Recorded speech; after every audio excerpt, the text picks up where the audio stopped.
Hello, hi everyone. Myself Naina Kaushik.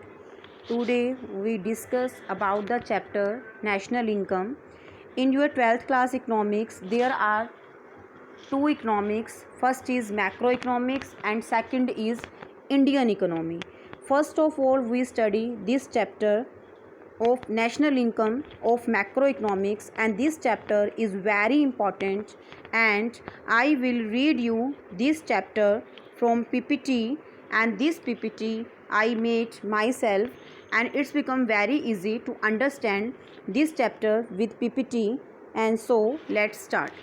The chapter name is national income and related aggregates. ये हमारी first slide है।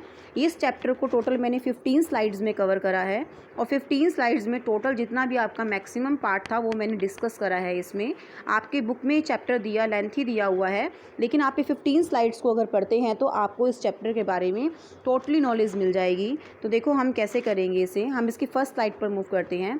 First slide में आपको ये बताया है कॉन्सेप्ट ऑफ नेशनल इनकम, कि नेशनल इनकम क्या होती है। तो अगर हम इसकी डेफिनेशन पढ़ते हैं तो यहाँ से पढ़िए, national income is the sum of the total of factor income earn by the normal resident of a country during the period of an accounting year.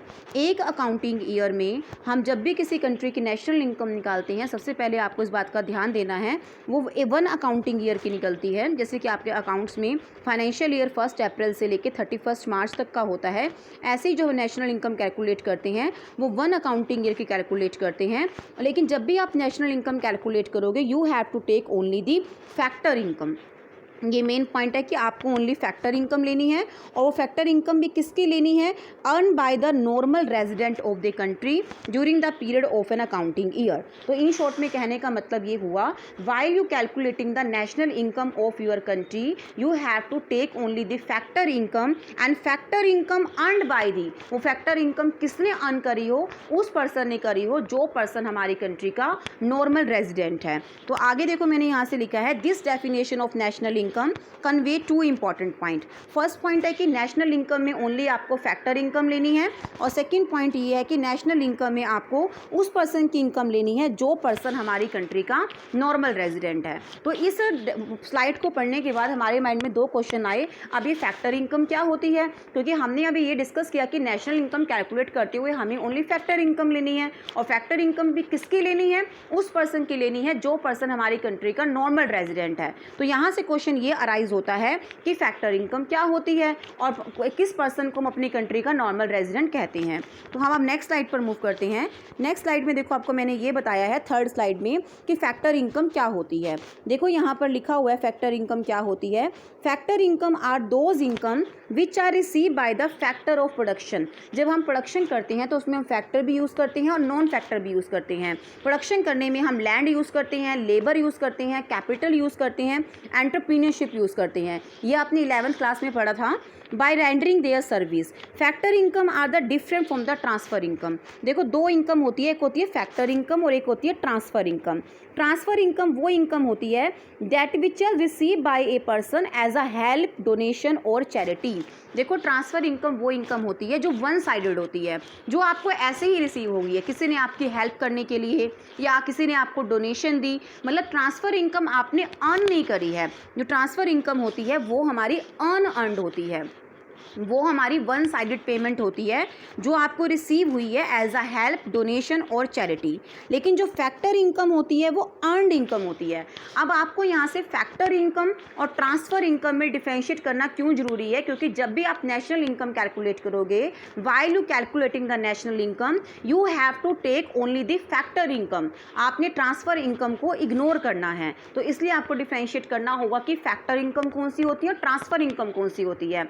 Simply short में आप ये समझ सकते हो, जो फैक्टर इनकम होती है वो अर्नड होती है, और जो ट्रांसफ़र इनकम होती है वो आपकी अर्न नहीं होती है, वो आपको ऐसे ही रिसीव होगी। जैसे कि आपको स्कॉलरशिप रिसीव हो रही है, तो अगर आपको स्कॉलरशिप रिसीव हो रही है तो वो जो आपकी बनेगी इनकम, वो आपकी क्या बनेगी, ट्रांसफ़र इनकम मिलेगी, जो आपको स्कॉलरशिप रिसीव हो रही है। लेकिन अगर आप कुछ काम कर रहे हो और आपको बदले में अर्निंग हो रही है तो वो हमारी कौन सी होगी, वो हमारी फैक्टर इनकम होगी।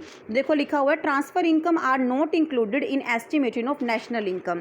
ट्रांसफ़र इनकम को आप यूज़ नहीं करते जब आप अपनी कंट्री की नेशनल इनकम कैलकुलेट करते हो। Factor income are the payment made by the producing unit to household. अब फैक्टर इनकम में आप किस किस को लेते हो? फैक्टर इनकम में आप लेते हो कंपनसेशन ऑफ एम्प्लॉयज़। देखो, आप किसी के यहाँ जॉब करते हो तो आपको सैलरी मिलती है, कंपनसेशन मिलता है। तो जब भी हम फैक्टर इनकम लेते हैं तो उसमें हम कंपनसेशन ऑफ एम्प्लॉयज़ लेते हैं, रेंट लेते हैं। अगर आपकी हाउस प्रॉपर्टी है और आपने उसको किराए पर दे रखी है, आपको बदले में रेंट मिलता है।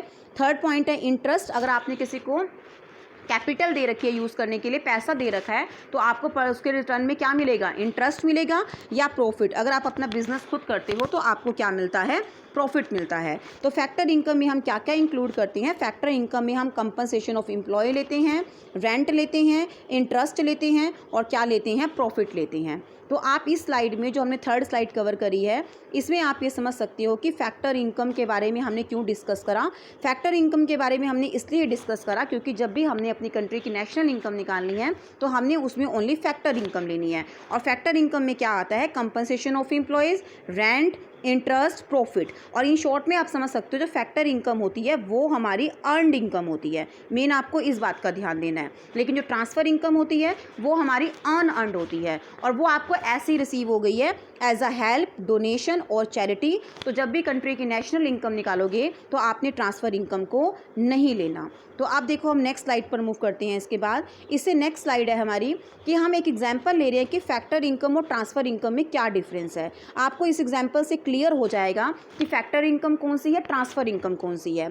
देखो, मैंने इसके फर्स्ट पॉइंट में लिखा है पेंशन ऑन रिटायरमेंट। आप किसी कंपनी में जॉब करते हो, आपकी रिटायरमेंट हो गई है, रिटायरमेंट के बाद आपको पेंशन मिल रही है, तो वो फैक्टर इनकम है। आप एक होगे कि अब तो हम काम नहीं कर रहे हैं, रिटायर्ड हो गए हैं, हमें तो पेंशन ऐसे ही मिल रही है, तो ट्रांसफ़र इनकम क्यों नहीं है? नहीं, ये हमारी फैक्टर इनकम है because it is a part of the service contract between the employer and employee. क्योंकि ये पेंशन आपको इस वजह से मिली है, आपने 65 ईयर की एज तक उस पर्सन के यहाँ काम करा है, अब आप रिटायर्ड हुए हो तो वो अब आपको पेमेंट कर रहा है, तो इसलिए आपको पेंशन ये मिल रही है। तो ये पेंशन जो है वो फैक्टर इनकम होगी और जब भी नेशनल इनकम काउंट की जाएगी तो इस इनकम को लिया जाएगा। लेकिन अगर मैं सेकंड पॉइंट में बात करूं, सेकंड पॉइंट में है ओल्ड एज पेंशन।